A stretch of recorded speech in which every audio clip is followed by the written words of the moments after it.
Ready to go? Yeah, thank you. All right, welcome. Good afternoon, everybody. I am Jane Gallina, also known as Airplane Jane. I am a licensed pilot and worked in aviation for a little while, but I'll give you guys a little bit more about me coming up. So let's just forward here. So legal disclaimer, everything that you guys are going to see here is for educational purposes. All of the ideas that I do mention to you, I highly recommend you paper trade for at least 6 weeks to prove to yourself as an experienced trader or as a new trader that you are able to go ahead and profit off of it. I'm sure that many of the experienced traders will go ahead and say, yes, you know, learning a new strategy, go ahead and do it on paper first. Give yourself that confidence that you can go ahead and you can create profits from the new strategy. And when you do start trading with real money, know that there are varying degrees of risk in all securities instruments, and no past performance is indicative of future performance. All right, now that that's out of the way, here's myself, where you can find me. I'm on Twitter, I'm on Instagram, YouTube. I do a Monday and Friday 1 p.m. live stream market analysis, and on Sundays roughly 1:30 I build my watch list going into Monday, and always happy to answer questions live as well. And I'm also on Facebook. I do have my website, TradeOutLoud, and I'm also on Ticker Talker. And if you guys, much like David, who is just on, if you guys have any questions, I am accessible. Just go ahead and shoot me an email, jane@cjanetrade.com, and I'll get back to it as quickly as possible. I do have 2 kids. We are home still in quarantine up here in Canada. So if they make noise while we're doing the presentation, I do apologize for that. But I tend to respond back to emails in the evening if you do email me, just so you know. And how I came to trading. So originally, my parents were value investors, that they were there sitting at the breakfast table, and they were reading the Wall Street Journal, you know, it get delivered every single morning, and I was a curious little kid. So I said, hey, Mom, Dad, you know, what's this PE ratio? What's this high? What's this low? And I slowly started to learn about value investing with the Wall Street Journal at the breakfast table. Then I went to college in Memphis, and being from Washington, D.C., I thought, hey, you know what? I want to go ahead and I want to look for another job in Atlanta, because I was from a big city, wanted to be in a bigger city, picked up, moved to Atlanta, and started working at Salomon Smith Barney, where I got my Series 7. So I was a registered broker at that time, or I was an assistant to 4 different brokers. And I was there and I was helping them, and I had the opportunity to take over a broker who'd been in the business for 25 years, to take over his book of clients. And then we saw devastation happen with WorldCom, or I should say with the .com bubble. And they had the WorldCom options in our office.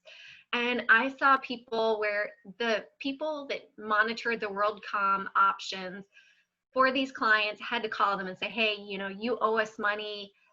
Unfortunately, the stock dropped. They'd taken money out on margin without exercising their options. Some of them lost their homes. They lost their kids' college funds. They were losing the shirts off their back. And that was a lesson to me. Hey, you know what? I don't really want to deal with other people's money. So I took my first layoff of my life, and I went to culinary school in Europe. I had an amazing summer, came back, and then worked in restaurants, real estate, aviation. Found myself immigrating to Canada, where I'd met my husband in Philadelphia, and then immigrated to Canada, and ended up that we got married. I was pregnant, and again, another layoff in my life. So if there's anybody going through layoffs, sometimes they can be the best blessings. It can be hard at that time, but they can definitely be a blessing in disguise. And that's what brought me back to the day trading world. I was pregnant, 8 months pregnant, reduction of workforce, and I ended up turning to day trading as my profession, and absolutely love it. So I started off, you know, probably like many new traders, I was scalping and I got sucked in by the low float running stocks. And I thought, you know what, this is really risky, right? Because you want to mitigate your risk as a trader, number one. And the low float running stocks are great when they go with you, but horrible when it goes against you. So I ended up trading more large cap stocks and looking at the intraday gapping stocks. And then I even saw, you know what? It's amazing. You can make even more money on the overnight gap sometimes with swing trading instead of intraday, because that intraday tends to be more driven by the retail traders and algorithms, and it keeps it pretty much in a narrow range for the day. Some stocks, Amazon, Tesla, you know, they can have amazing ranges throughout the day. Like Tesla's up $49 today. So you can have some amazing moves in a day, but on average, you don't have that many. And I saw that the profitability with swing trading could be much better when you follow the trends. So for me, my next question for you guys, and I want you guys to answer. I don't know if I'm able to see the questions, but do you guys believe that the market is manipulated? Yes or no? Well, President Trump sure does. May 13th, he said, hey, so when the so-called rich guys speak negatively about the market, you must always remember that some are betting big against it and make a lot of money if it goes down. And, aha, here, I got the chat now. Okay, and when it goes positive, they get big publicity and make it go up. They get you both ways. Is that barely legal? And Jim Cramer. I've never seen so many games played with stocks. And these are both recently. So we have May 13th and June 9th, not long ago. Well, we want to keep it simple, right? That's what this is all about. K.I.S.S swing trading strategy. Keep it simple, stupid, right? Try not to think when trading. Don't put your emotions into it. Look at the chart, trade it technically. And we even do it with the dark pool prints. And you might be wondering what dark pools are. I will go ahead and explain that to you. So it's pretty easy, right? It's a 1, 2, 3, 4. Really 1, 2, 3. 4 is just that patience of executing the targets and locking those profits. So you wait for the dark pool print. You lay out the trading plan, wait for that low risk entry, and execute and follow for the targets, right? And of course, it seems super, super simple, but I'll try to help explain it for you guys so you can understand better how we have, I say we because I do work also with Stephanie Cameron at thedarkpools.com. So if you guys want to learn more about it, I will put it in here. Oops. And we teach people all about trading around the dark pool. So what is the dark pool, right? Well, originally they were set up as the dark pools of liquidity back in the 80s. Once NASDAQ came around, it was really where these really big guys wanted to go ahead and place their massive orders. I mean, we're talking 1 million, 2 million, 3 million, 5 million. We just saw 12 million share print on Thursday and then on Friday with PCG. So it's where these massive orders, not just a little retail trader that might want to sell or buy 10,000 shares or anything like that. We're talking super large orders. And the reason why it was originally developed was for these large traders, hedge funds, you know, institutions, where they could go ahead and they could put their order in. They were going to get a better fill, because if you saw such a large order on level 2, it would likely never reach that price. So if you saw, say you're looking at Tesla and you wanted to buy it at 980, and you're this really big institution or hedge fund, and you put in your order for 250,000 shares. Well, if somebody sees that on the book, people are going to go ahead and use that as support, and they would buy it before it ever got there.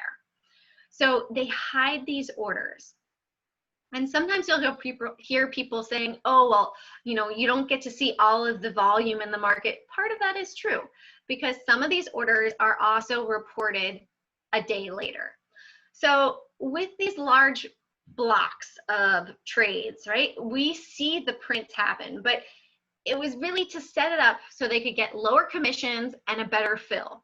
Because if, again, you saw that order on level 2, it would likely never get filled, whether it was a sell or a buy to completion for a long period of time. So they used to, run the orders through Floor Trader and just go with a volume weighted average price.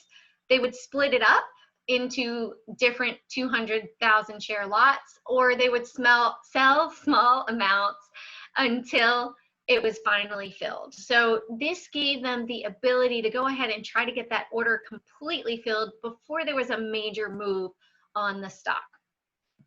And how did I really come about this? Well, I came about it when I wrote my first book, FMJ, Trust, Transition, and Trade.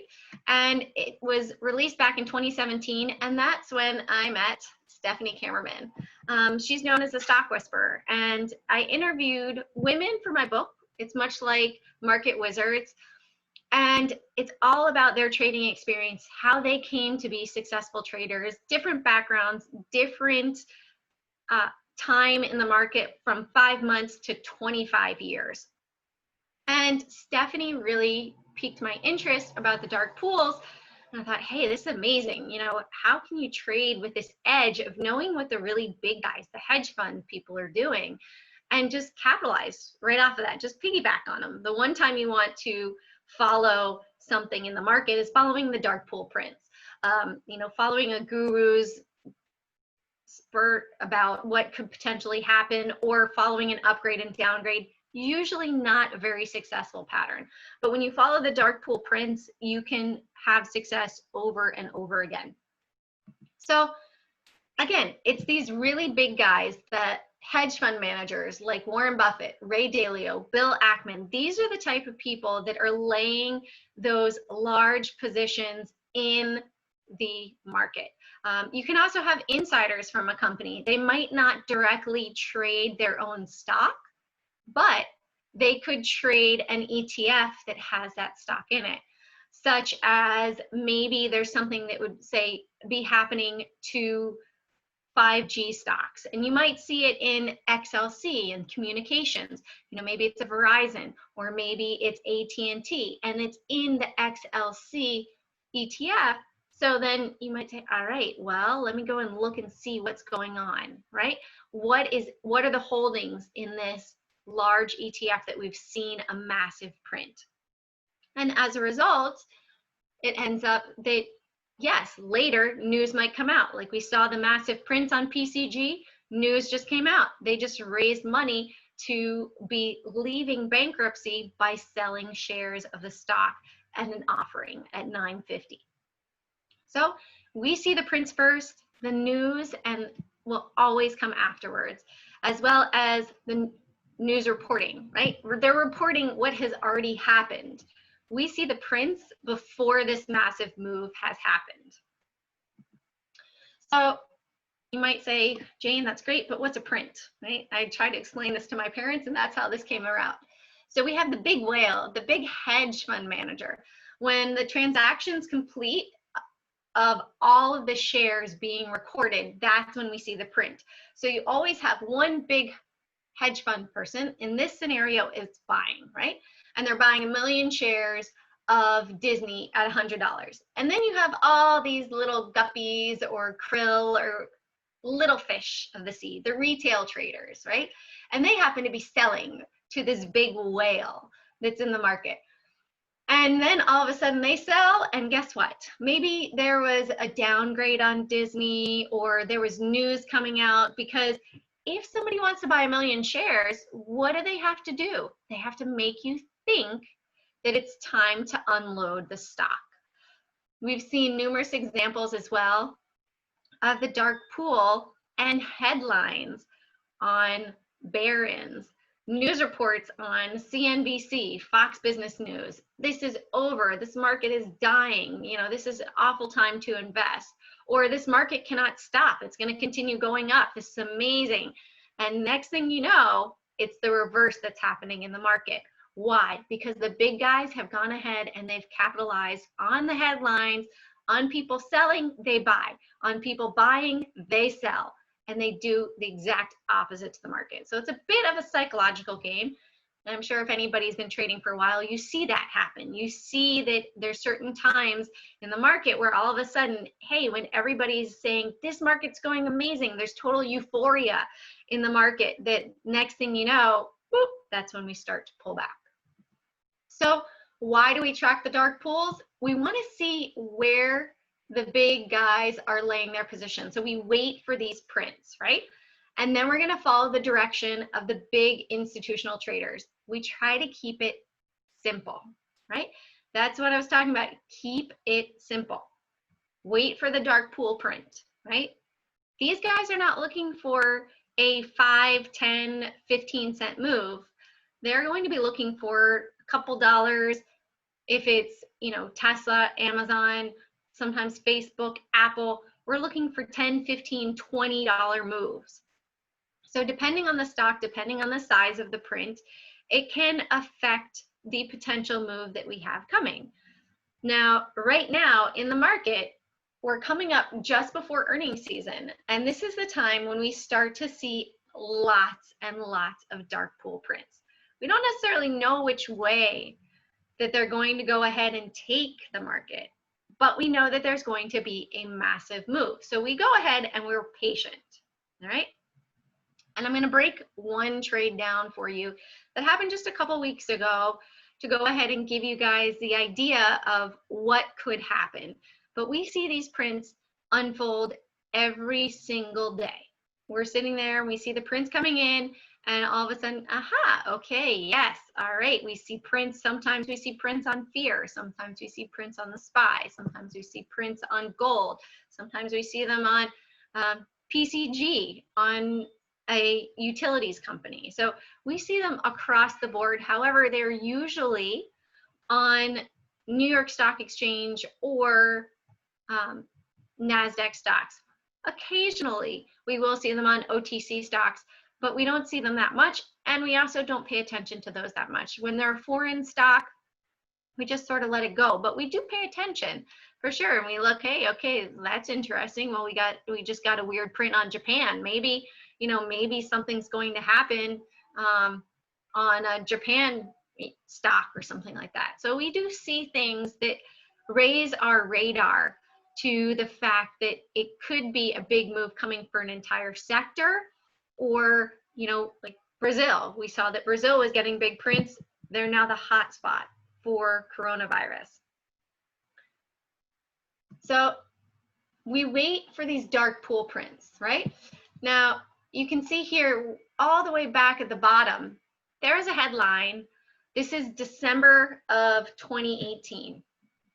December 26th, actually, Barron's headline was saying, you know what? The party is over for NASDAQ. It is done. I remember Christmas Eve, everyone was saying, oh, this market's going to go down. It's going to be awful.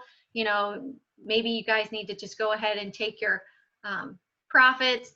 And then we saw 12.2 million in dark pool prints on the 24th. The 26th, we saw 26.9 million prints. And of course, we know what happened. The market rallied right on up. And now we're looking at January of 2020, right? You could start to see this curl over right here. Well, again, what do you think we saw up at the top? Yep, January 17th, 21 million shares at 330.85 roughly, 331.78, 331.80. Then again on the 20th, we saw more prints on the 21st. Many times, if there's going to be a very, very big move in the market, we will see 3 consecutive days of prints. When I talked about the bottom for December of 2018, it was 2 heavy days of prints. So on the top, we tend to see 3 in a row. On the bottom, it can be 2. It could be 1 massive one. It could be 2, and then we have a V shape. So it's different, but they tend to somewhat be the same. So why is it all pertinent? Well, you know what happened now after January 17th to 21st? We had 51 million shares, roughly $16.9 billion. So do you guys have that 16.9 billion? I will honestly say I don't have 16.9 billion, but I will be happy to follow the guys that have this money because they're looking to make big profits. They're not looking for pennies, right? They're not looking for scalping. They're looking for those amazing swing trades, for a trend to go ahead. And these are the big guys that start that trend. These are the guys that go ahead and create the movement in the market with the placement of their orders. So what happened end of February 2020? Look at this, 55 million shares of the SPY, right? So we saw this coming. Now, where are we now? We just bounced pretty much. We almost went down to 298 today. Pre-market, it was roughly there, 298.98. So we were $1 away from 55 million where they were selling the end of February, right? And 311.56. Now these are old, right? These are old prints. Sometimes old prints will still sort of be a line in the sand, but it's much like if you go to the beach and you draw a line in the sand, it's good for a certain period of time until the tide comes in, washes it away, and then there's new fresh prints. So we were ready. We were so ready, and I was so frustrated because I went on vacation, and then when I came back, oh my goodness, I rocked it on vacation as well, but it was frustrating because I wasn't able to rock it as well as I wanted to. But I had some great swings on, I had some great puts, and really profited. Paid for the vacation. So here we have what happened in January, end of 2019. And the SPY pulled back. We hit the 200 simple moving average, came up on the weekly. Again, we saw those prints in January and it pulled back. Then in February, and boom, we came all the way down here, right? Same thing over here. You can see it zoomed in a little bit. So we had these prints, we had a pullback, hit our 50 simple moving average, this blue line right here. And then we come up, yep, it stalls. Many times when you see price action like this, especially in the SPY, when we're just going sideways, they are laying the foundation for a big move. Most days it'll be up, down, up, down, up, down, up. Uh-oh, when we go sideways, pay attention.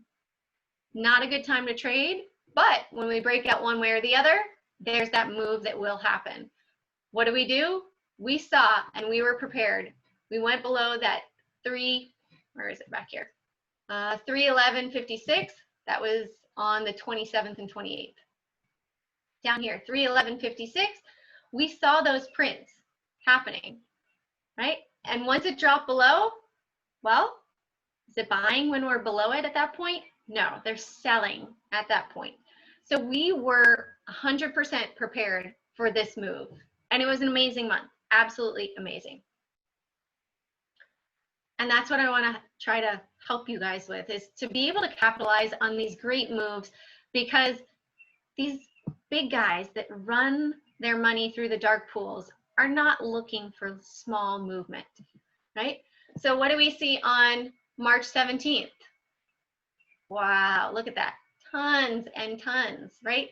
We're looking at 3.8, 2.5. I think I have it added up here. No, but March 17th was pretty much the bottom. We saw it happen, right? So when you get used to it, you start to see all of these prints. You can understand, all right, I see the print, but I need to be patient, right? I need to go ahead and lay out my trading plan. I need to see, all right, this is great. I have some great information. I've got these amazing prints. We get really excited when we see big prints because we know a big move is coming. That means that we are able to go ahead and map out the trade, right? Much like if you were going to go on a road trip. You're not going to just jump in your car. I'd say 85% of the people are probably going to potentially look at it, at least on Google Maps, before you go on a road trip, to know, okay, maybe what city are we going to go through? Maybe there's a great place to stop. Maybe you'll look up some restaurants. If it's a really long road trip, for example, maybe driving from Boston to Florida, right? You would want to say, okay, well, maybe we'll spend the night at this location, and maybe we'll go here for a great meal. Maybe we'll have crabs in Maryland, or you'll go for hush puppies in North Carolina. Whatever it is, you might lay it out. I mean, I remember my parents going to AAA and getting the map and highlighting the route. That's what you want to do with your trading plan. You want to go ahead and lay out your map, either direction, right? How long would you go in the wrong direction on a road trip before you realize, hey, I'm going the wrong direction? Well, that's pretty much like getting into a trade and having it go against you. Uh-oh, you might be on the wrong side of the dark pool print. That means you've got the billions of dollars against you. Do you want to go against billions of dollars? No, I don't really want to. So you can easily get out and wait for it to be confirmed, or you can flip your position. So you want to pull up that daily chart to see where it is on the daily chart and mark your dark pool print on the chart, right? You don't have to, but I find that it makes it that much easier because you have this map that you are already setting out and you're making it clear. It's going to be simple at that point, right? You're going to see where is it going to go from here. Draw out your trend lines, potentially resistance and support as well. And note when the trends are broken. That is going to be a great time to go ahead and get into the trade when you have that dark pool print and you have a trend that is broken. It's like the cherry on top of an ice cream sundae, right? And what's even better is maybe you see, okay, maybe there's some seasonality as well, right? Those are the sprinkles on top. So for this example, we've got Facebook prints, right? This happened June 12th, so still fairly recent, right? That's 3 weeks ago, almost 2 weeks ago. So we don't pay attention. You can see we have these opening prints. We don't really care about the opening prints, right? Those are not important to us. But ones that happen like this, Form T simply means that it was outside of the normal trading hours.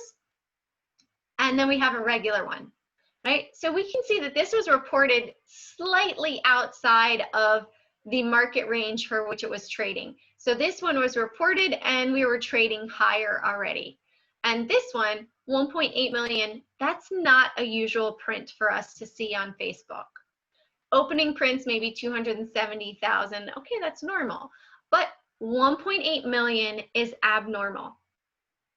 We get used to seeing these prints every single day as well. And then once you start to see one that catches your eye that's abnormal, it's like, oh, okay, I need to pay attention to this because we don't see this size on usually Facebook, Microsoft, Apple, Amazon, Tesla, the really big names that have those large ranges, higher priced, large cap stocks don't usually get super large prints. So when we see them, we pay attention.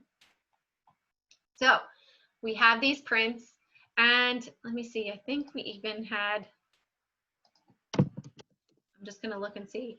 I could pull it up and see. We actually had even more, but the market on close, we don't really pay attention to either. Yeah, those were the largest for that day.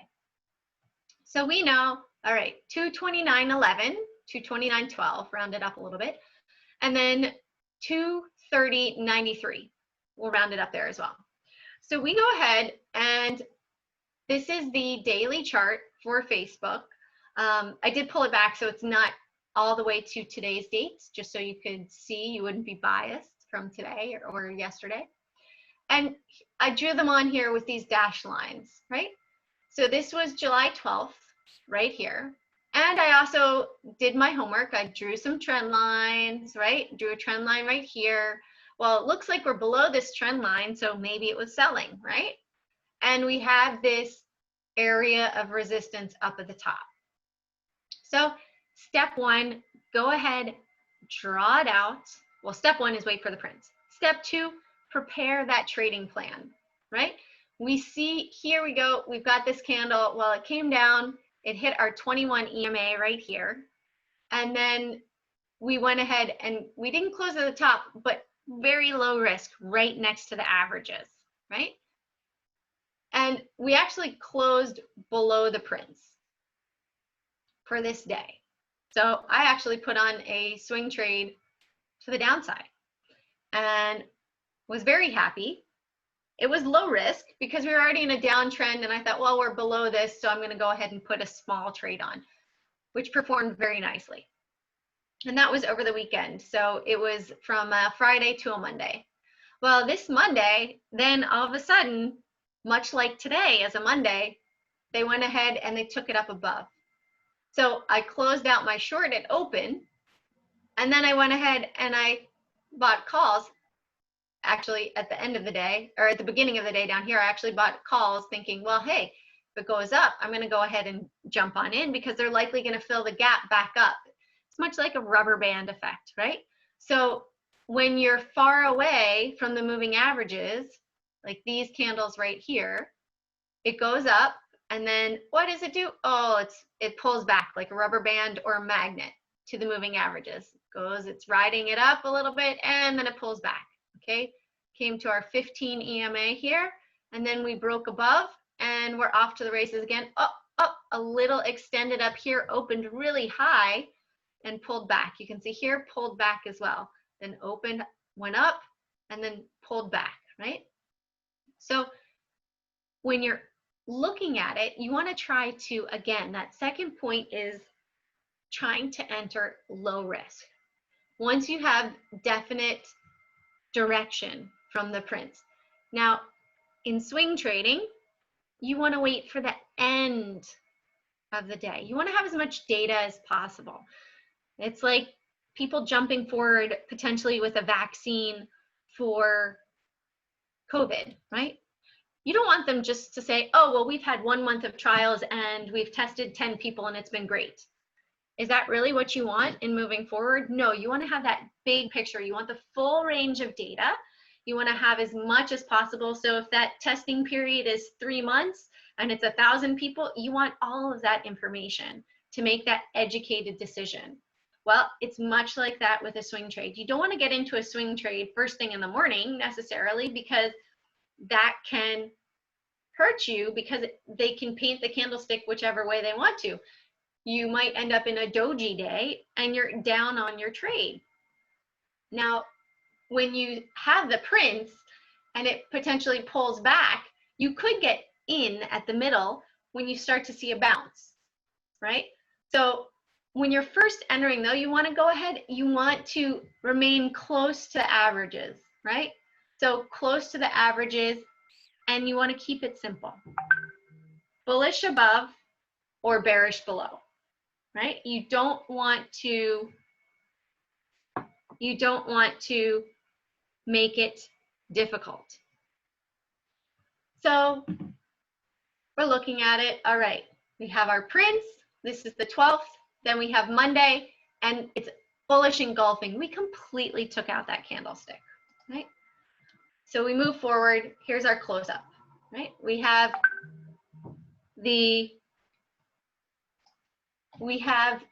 our prints here. It pulls back, opens low right here by our 21 SMA.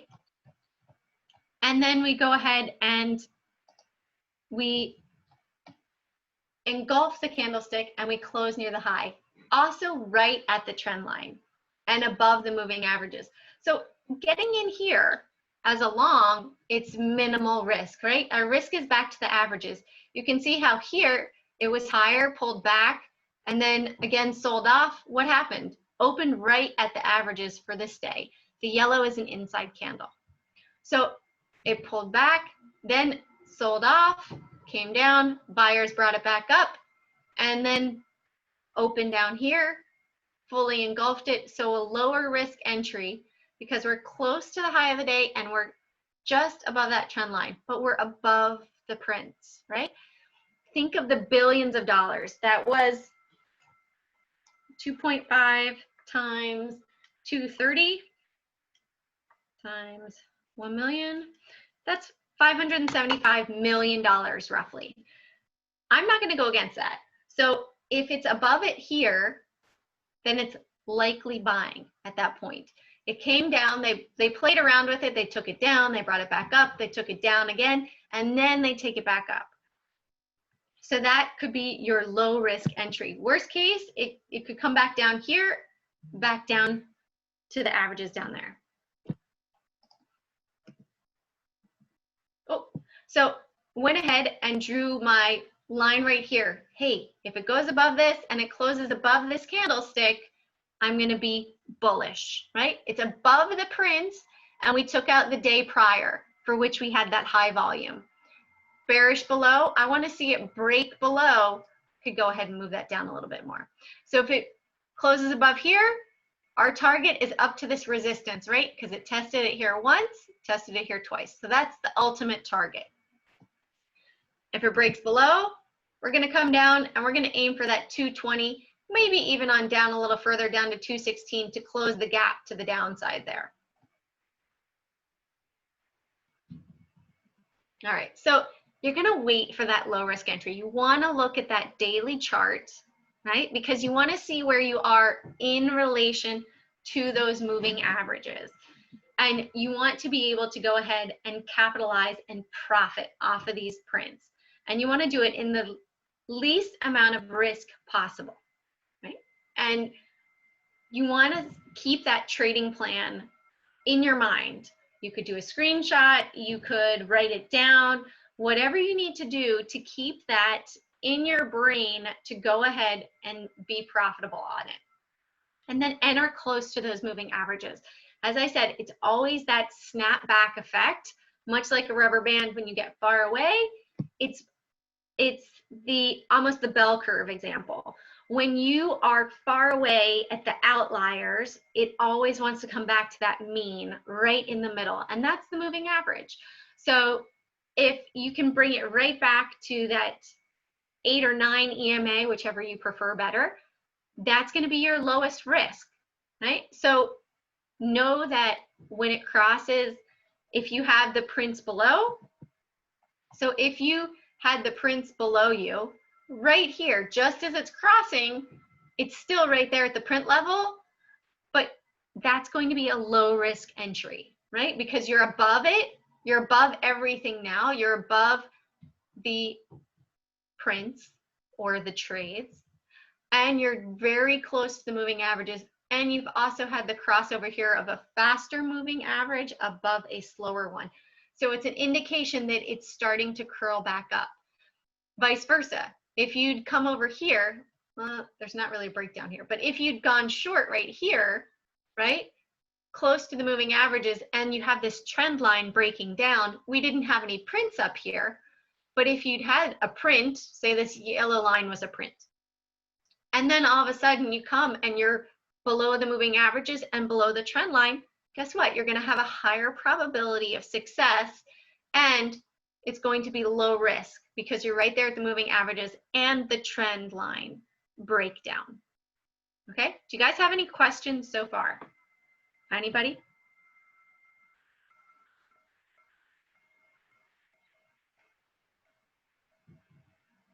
Nobody yet? Okay.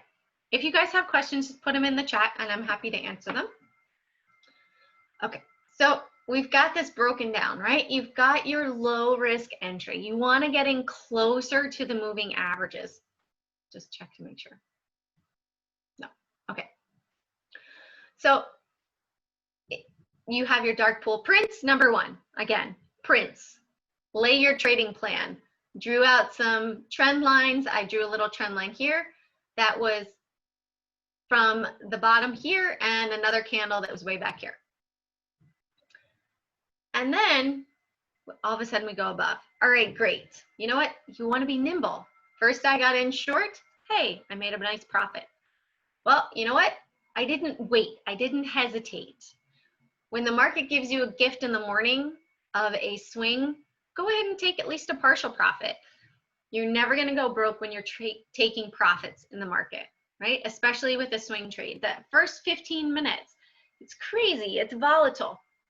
all of the orders are stacked up from the night before, right? So when all those orders are stacked up and now the brokers are making money with order flow, they are looking to go ahead and try to execute as many of those orders as possible. So they will whip it around at open. So watch it and see. The first 15 minutes can be craziness, but that can be an amazing time to lock swing trade profits. If I had waited from here until the end of the day, well, guess what? All my profit would have disappeared, right? But I flipped it right here, and then I saw once we broke above this 21 EMA, to me that can also be a trend change indicator on a daily chart. So I thought, well, you know what, I'm going to get in low risk, and I got out literally right here at this yellow dot. I didn't let it. I was thinking, oh, they're just going to continue to sell it off. They're bouncing it up to sell it off. Well, that's where I got into trouble because I started thinking, right? If I'd stayed in that trade, I'd had a 235 put the next day, would have been amazing. But I got out. However, I still got back in at the end of the day because it gave me that indication that they were bullish on it. And I was jumping the gun, anticipating the move here. I didn't wait for confirmation. And that's why I was extra cautious and just took a small profit instead of letting it go and perform all day. Because with options, you can see that it will decay very, very quickly, especially if you're out of the money. So I was down here at 226 buying an option $9 away from where we were trading. And you can see now that you have the ability to profit buying out of the money calls and puts when there's going to be a massive move, because you know that these big guys are not looking for chump change. They're not looking for 25 cents, 50 cents move. They're looking for taking it from 26 all the way up to 239, a $14 move, right? Or roughly 5% of Facebook, right? So you can have amazing, amazing gains. Well, let's go forward. We have our trend lines, right? Excuse me, not our trend lines, support and resistance. Hey, if it goes above here, this is where that high volume was. We're going to be bullish above this point, right? If it goes down here, we're going to be bearish. While it's in the middle, where I had my trade, it's a no trade, right? So that's why I got out, because I didn't want to get burned on it. So I thought, I don't want my call to go to zero. I'm just going to go ahead and just sit here because I'm below the prints and I'm getting in long. Wait a second, I need to reassess this. So I got out with a small 20% profit on my call. And so then what happens? It closes above, you go ahead and you go long, right? No thinking. Keep it simple. Try to keep trading simple and methodical and computer driven as possible. Computers do not have emotions, so as traders, when we put our emotions into it, it makes it that much more difficult. So we go ahead, wait for the confirmation. If you guys have ever read Reminiscence of a Stock Operator, Jesse Livermore is talking about that high probability trade. Well, he would give people levels and say, you know, wouldn't you rather get in at this level where you have a higher probability of seeing the success than only having it go from here to get rejected and then come right back down again, right? Wait for that confirmation and then get in with as little risk as possible for the high probability trade. Again, this is the 45-minute chart blown up. So you can see this is where we had the prints, these lines right here, and it closed below. I went short, excuse me, it closed right here, but it still closed below. I went short, locked a profit right here. As it hit the trend line, bought a call, came up. I took my profits, I think, right around here. Not even in the first 45 minutes, I was out. And then it went ahead and it continued up. It crossed this trend line and it closed just close to the trend line, went ahead, went in long, and took profit up here, right? So you can see it will follow. Everybody always says, Jane, your chart's so busy with these trend lines, but the computers pick and choose which ones they want to bounce off of. So it bounced here, it bounced here, it bounced here, it bounced here, it bounced here. So that's why I have them on here, because many of the computers are written to buy and sell off of certain algorithms, excuse me, off of certain moving averages. So the algorithms go ahead and they will determine where to buy and sell.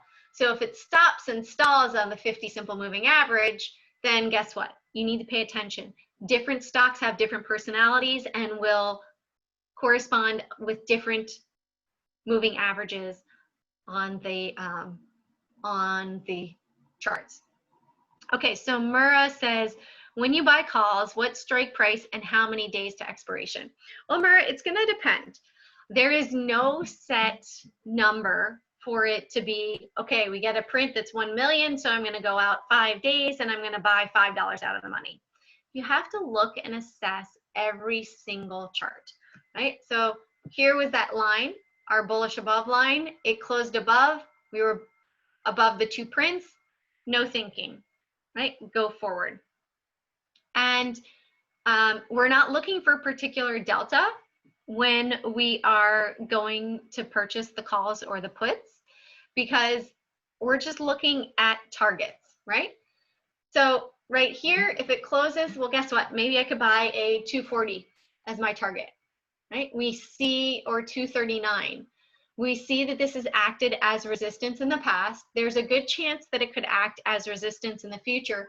And maybe that 240 would be a little bit better because people in their minds naturally will go to a round number, or they'll go to a $5 range, or if we did 237.50, that $2.50 increment. So you have to think of what is going to be also a popular number to get in and out. And you're also looking, not every single print that we get will be a great trade with options, because there might not be good pricing on the options. There might not be weekly options. We prefer weekly options because it's easier to get in and out. If something only has monthly options and it's a 5-cent spread, or something like Tesla where you can have $1, $2 spread, that can make it harder to profit. You can still get a great move, but also it's many times easier for those options to be manipulated with someone propping them up or pushing the price down. And so you also want to map out your trade with looking at option chains if you do trade options. Otherwise, you can look at the chart and you can say, okay, we broke the trend line. And if you've gotten in the last 15 minutes, it was right above, you could go ahead and get in and then capitalize on that nice move up overnight. Now, there's no guarantee that when you have a print right here, that the next day is going to be a massive move. Sometimes it takes a week, sometimes it takes 2 weeks, sometimes it takes 3 months. So depending on the size of the option, the best thing you can do, size of the print, the best thing you can do is buy time, because that move does not always happen in the next 5 days. It could happen in 2 weeks. Again, it could happen in 3 months, right? So you enter here and then exit here. Then I got back in down here when it hit the 200 simple moving average on the 45-minute chart. I was able to exit up here. This yellow line, yes, this is another print. We did have another smaller print. It was smaller, only about 250,000, but I took note of it right at open. And I thought, you know what, I'm not messing around. I'm locking this profit because we're right here at this resistance line. And even though they could take it up, I'm going to go ahead and lock that profit. So you could have easily had 2 good trades, or you could have stayed in it from here all the way up to here. All right. So you want to monitor it at open. Like I said with that chart, you want to take those partial profits at the targets and leave that last 25% to the end of the trend, right? So if you've gotten in here and you took 50% off, you could have added back here, or you could take another 25% off when it goes back up above here, or you take, 25% off here, so you're 75% out. And then you go ahead and you leave that last 25%. If you're in options, you could roll it out with further time, saying, hey, maybe I'm going to go ahead and be able to go ahead and make a larger profit on it. Maybe it's going to go ahead and continue on up further. And sure enough, if you did, the next 2 days, it was up here at 244. And then we had the big sell-off move to the downside for Facebook. But you can go ahead and always set your option back at your original entry price, take some off the table, Again, when you scale, it's also going to help you to prevent yourself from limiting your profits. Or another option, if you guys trade options and you want to do the prints, trade the prints, is you could go ahead and you could buy small risk option and call, and then you add to the side that's the winner, right? So maybe if you bought a call here and a put here, you could have closed it out, wait to see the end of the day, or close out half of it right here, wait to see the end of the day. Oh, it goes all the way up. You don't necessarily need to close this out. If you go out 3 weeks, that was June 12th, well, you would still have another week left, and you might be profiting, on a 220 put at this point, because now 3 weeks later, we are below these prints right here. We're below this 2.5 million. So you can see that you can profit on both sides at the same time. It could have a 1 day move opposite direction and then they take it up, or they could have been taking it up just to sell even more and then they dropped it down below. So you want to pay attention and just be nimble. If you're on the wrong side, get out. You know, try to lock profits as best as you can, because that's how you're going to go ahead and be able to roll it and just profit all along the way with these prints. All right, so again, we have that trend line. The targets got in, took the target up there, got it pulled back, got back in, and rode it up for that second wave again. So you guys are probably wondering, Jane, that's great. I love the dark pools. Now, I really want to follow these guys that have billions of dollars, but I don't know, how can I do it, right? Well, I teach twice a week in the training pit, and that's where we really help people to learn about the dark pools. We have traders that have years of experience that want to reset around the dark pool prints, or we also have brand new traders. So it is a teaching room that really helps to teach people all about trading. Many things that others don't necessarily talk about as well, like what's your contingency plan if your power goes out? You know, how many people will teach you things outside of trading that can make you be the best trader possible? And if you feel like, Jane, that's great, but I really want to do self-study with prints, well, there's the Dark Pools app that you can get the prints on your phone as well. But you also really need to have practice with it, and definitely paper trade, because you're going to see you might get in too soon, you might get out too soon, you might not have enough patience. And the more time that you see it over and over again, the more consistent you will be in profiting with the dark pool prints, and you'll understand the methodology to them. If you are interested in doing the dark pool bootcamp, that is going to be a 2-week 70-hour training. So the first week, it's actually coming up August 3rd. It's going to be 35 hours the first week dedicated to day trading. And then the second week is dedicated to swing trading. The reason why both are taught is because knowing the day trading aspect can make you be an even better swing trader. Because when those profits are there, you know the best time to lock them in. You know when it is hitting a resistance point, that you have the profit targets and you're able to go ahead and lock the profits in. And then finally is the Java pit. That's where you'll find me pretty much every single trading day in there sharing. We all call out different levels for different stocks. We have, you know, whispers that we do every single day that Stephanie creates every day, and we trade them. And so we've got different teams of people. Hey, guess what? Apple went above a bullish above level today. Let's go ahead and jump in. All right, it's hitting the first target. Watch out. You know, maybe you go ahead and take a little profit. So we're all looking as a joint effort to help everybody profit. And that's what the goal of the training pit is, to try to help you guys to learn about trading around the dark pool and be the best trader that you could be. Are there any questions? I see I have the chat up. Do you guys have any other questions? I don't want to eat into the next presenter's time. And that's also, if you guys have any questions too that we don't get to, you can also email me at jane@cjanetrade.com or jane@thedarkpools.com as well. No questions?